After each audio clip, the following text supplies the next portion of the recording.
Si on se faisait plaisir. Oh oui. Plaisir. Oh oui. Plaisir. Plaisir. Oh oui. Si on se faisait plaisir. Plaisir. Plaisir. Marco. Natacha. Marco. Natacha. With Mark and Natasha, you make me pleasure. Pleasure. Bonjour tout le monde et bienvenue en ce mercredi de folie car Natacha est là, Salvatore aussi, on est content, on est au complet aujourd'hui. Marco est là, bien sûr. Bah, moi je suis il toujours est toujours là. Et toujours. Il est indéboulonnable. Bah, je suis obligé aussi. Il est collé sur ça. Voilà, exactement. C'est Lénine en fait. Si je suis pas là, qu'est-ce que vous feriez sans moi aussi donc Mais rien, la vie Non, est bien impossible sûr que sans voilà. toi. Hein? Je sais, je me la pète. Oui. Donc, pour démarrer cette émission, aujourd'hui, on va, comme je vous l'avais promis, on va vous parler d'un livre, Oui. d'une écrivaine, on dit bien ça, c'est une écrivaine qui a fait un petit bijou.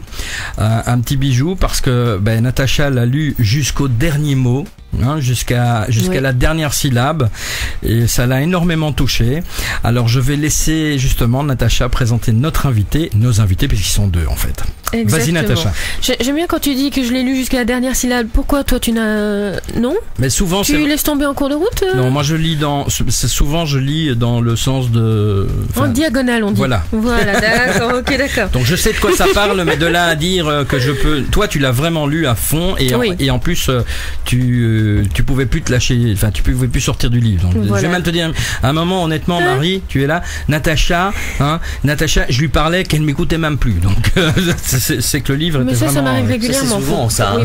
Oui, non, soyons honnêtes, ça m'arrive régulièrement de ne plus l'écouter. Alors, Donc voilà, je dois aussi d'ailleurs dire que c'est de ma faute du coup si Marco lui n'a pas eu le temps de lire le livre puisque comme je l'ai lu jusqu'au bout et que je suis quand même aussi occupée, donc ça m'a pris le temps, donc il n'a pas eu le droit lui de le lire. voilà, j'ai pas pu le toucher. Mais je lui ai fait un résumé quand même pour qu'il sache de quoi ça parlait. Donc je vais d'abord vous demander de vous présenter tous les deux parce que c'est un livre qui a été écrit à deux mains. Donc Marie pour commencer. Oui, bonjour, donc je m'appelle Marie Coderlier, j'ai écrit ce livre, je l'ai commencé il y a quelques années. En fait, je pense qu'à un certain moment, j'ai eu besoin de sortir ce qui était enfoui en moi depuis des années. Donc c'est un peu un exutoire, un moyen de me libérer de mes démons, Oui.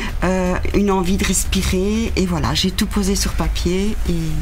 Et là C'est parti. tu as eu besoin d'un petit coup de main pour, on va dire, mettre peut-être les choses en forme. Ouais. Et c'est là que Bruno apparaît. Ok.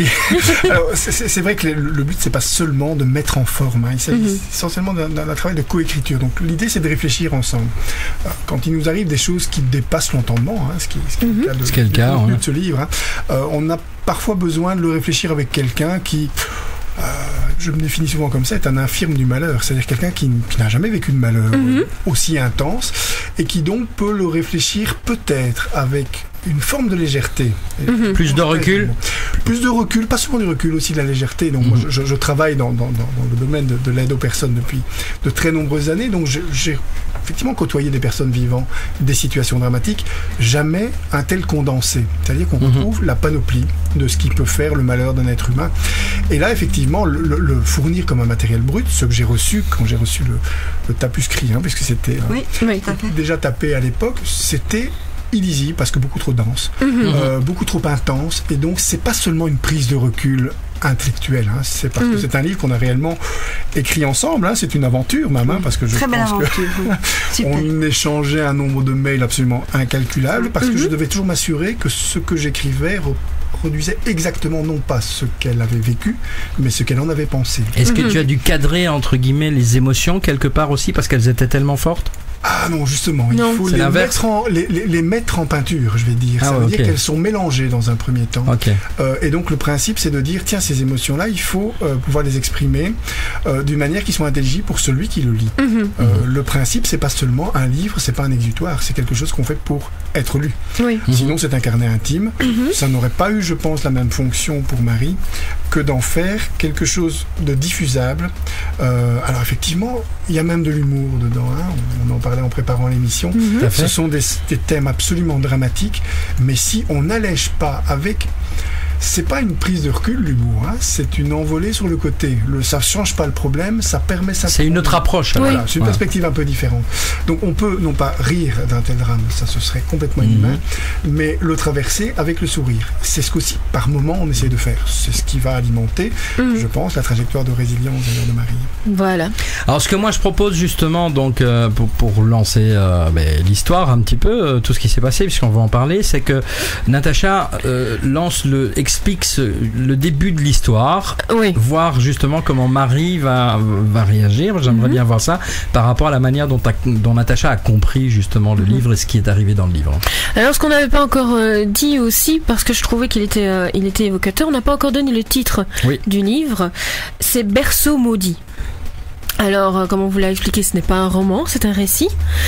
Et c'est le récit d'une toute petite fille à la base, ou plutôt pour commencer réellement d'une famille, puisqu'on commence par la maman de cette petite fille. On explique brièvement évidemment le parcours de cette maman, puisqu'évidemment une petite fille ne peut pas expliquer exactement comment a été la vie de sa maman avant qu'elle n'arrive.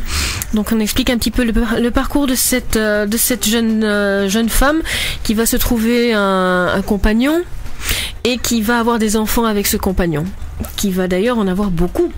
Parce que c'est une très grande famille, il y a un enfant régulièrement qui arrive tous les ans pour augmenter cette famille. Et si je ne me trompe pas, Marine, donc la petite fille dans le roman, est la 6e. C'est ça. Voilà. Et au moment où l'histoire réellement commence, ils en sont à 7 enfants, puisqu'il y a une toute petite qui n'a à peine que quelques mois qui suit Marine. Et donc dans cette famille un peu à la dérive, ce sont 2 adultes qui ne sont pas très doués dans le rôle de parents, on peut pas dire autrement, qui sont pas très doués dans la vie courante, ni dans la fonction, enfin qui ne sont pas doués non plus pour avoir un métier, pour le garder, etc. Enfin qui souffrent beaucoup de la vie aussi. Ils vont aller de déchéance en déchéance jusqu'à finir par habiter, on va dire ça comme ça, dans une sorte de wagon à l'abandon sur une voie de garage, qui est d'ailleurs assez évocatrice de toute leur vie, je vais dire. Et c'est la police qui va les trouver, puisque évidemment les enfants pas nourris, les parents n'ayant pas d'argent, etc. Les enfants vont dans les poubelles pour se nourrir et parfois frappent aux portes des voisins. Et donc la police va finir par s'intéresser à ces enfants et les découvrir donc au fond de cette voie de garage, dans ce restant de wagon. Et ils vont emporter ces enfants, les 6 plus grands, laissant la petite à ses parents. Peut-être parce qu'elle est trop petite, elle, pour quitter sa maman, on va dire. Et les enfants vont être donc mis dans des centres spécialisés pour les enfants, séparés selon leur sexe et leurs âges. Et comme Marine, à cette époque-là, est une toute petite fille qui a à peine 1 an et quelques mois, elle ne se souvient pas de tout. Elle va donc atterrir dans une pouponnière qui s'appelle le Berceau, si je me souviens. Voilà.